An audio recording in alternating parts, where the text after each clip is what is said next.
வணக்கம். நான் தான் உங்கள் அக்கறையான் பேசுகிறேன். இன்றைக்கி ஒரு குட்டி கதை சொல்ல போகிறேன். ஒரு தொழில் செஞ்சுட்டு இருந்தார் ஒருத்தர். அவர் இப்படி ஏதோ செய்கிறாரு. தொழில் ரொம்ப நஷ்டமாகிட்டே இருந்தது. ரொம்ப இதில் எல்லாத்தையுமே இழந்து போய் ரொம்ப வருத்தத்தோடு அடுத்தது என்ன செய்யலாம், எப்படி பிழைக்கலாம் அப்படின்னு நினச்சிக்கிட்டு ஒரு தெருமுனையில் உட்காந்துட்டார். தெருமுனையில் அவர் உட்காந்துருக்க இடத்துல கொஞ்சம் பக்கத்தில் ஒரு குப்பை தொட்டி இருந்தது.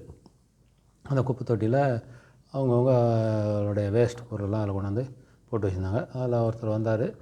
ஒரு சாக்கு பை எடுத்துகிட்டு வந்தார். அதில் என்ன பண்ணார், அந்த குப்பை தொட்டியை கிளறி அதில் இருந்த வேஸ்ட்டு பேப்பர்லாம் ஒருத்தர் எடுத்துகிட்டு போனார். அப்புறம் கொஞ்ச நாள் கழிச்சு ஒருத்தர் வந்தார். பிளாஸ்டிக் அவரும் அதுமாதிரி பை எடுத்து வந்தார். அவர் பிளாஸ்டிக் பாட்டிலு, பிளாஸ்டிக் பை அதெல்லாம் பொறுக்கி எடுத்துகிட்டு அவர் போனார்.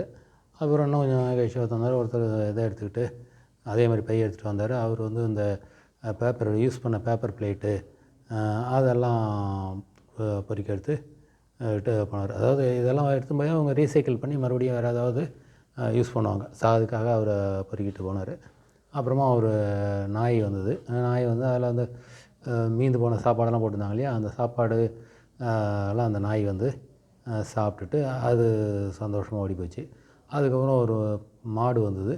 மாடு அந்த இதில் போட்டிருந்த இலைகள்லாம் இருந்தது. அந்த சாப்பாடு போட்ட இலைகள், பச்சை இலைகள் அதெல்லாம் அது சாப்பிட்டு போச்சு. இந்த மாதிரி ஒரு 5-6 பேர் அவங்கவுங்க வராங்க. அவங்கள ஒரு சின்ன குப்பை தொட்டியில் இருக்கிற பொருளை வச்சு அவங்கவுங்களுக்கு பயன்பாட்டுக்கு தகுந்தாலும் எடுத்துக்கிட்டு அவங்கவுங்க போயிட்டாங்க.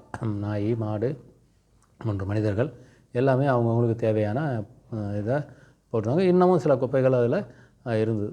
அப்போ தான் இவர் பார்த்துக்கிட்டே இருந்தார். அப்போ தான் அவர் யோசனை செஞ்சது, ஒரு சின்ன குப்பை தொட்டி. இந்த குப்பை தொட்டியில் நாம் 5 பேர் அதில் இருக்கிற பொருளை எடுத்துகிட்டு போனாங்க. நாம் இந்த ஒரு பெரிய பரந்த உலகத்தில் இருக்கிறோம். எவ்வளோ ரிசோர்ஸஸ் இருக்குது. நாம் ஏன் வாழ முடியாது, ஏன் அந்த தொழிலை ஆகிடுதேன்ட்டு என் மனசோர்வோடு நாம் நிற்கணும். நாம் மறுபடியும் சிறப்பாக செய்யலாம் என்று அந்த ஒரு மனதைரியத்தோடு சிறப்பாக செய்ய ஆரம்பிக்கிறாரு. நல்லா செய்கிறாரு. அதில் மறுபடியும் அந்த பிஸ்னஸில் பெரிய வெற்றி காணுறார். அதில் என்ன தெரியுது, மனிதன் எப்போயுமே எந்த நிலையிலையுமே தோண்டு போகக்கூடாது. ஒரு தோல்வி என்பது அதுலேருந்து நம்ம பாடங்கள் கற்றுக்கொண்டு அதில் மேலே வர்றது தான் பார்க்கணுமே தவிர தோல்வியை நினச்சி தோண்டு போகக்கூடாது. அதை எதிர்த்து போராடணுமா வாழ்க்கையில் வெற்றி பெறலாம் என்பது தான் அந்த கதையின் சுருக்கம். நன்றி, வணக்கம்.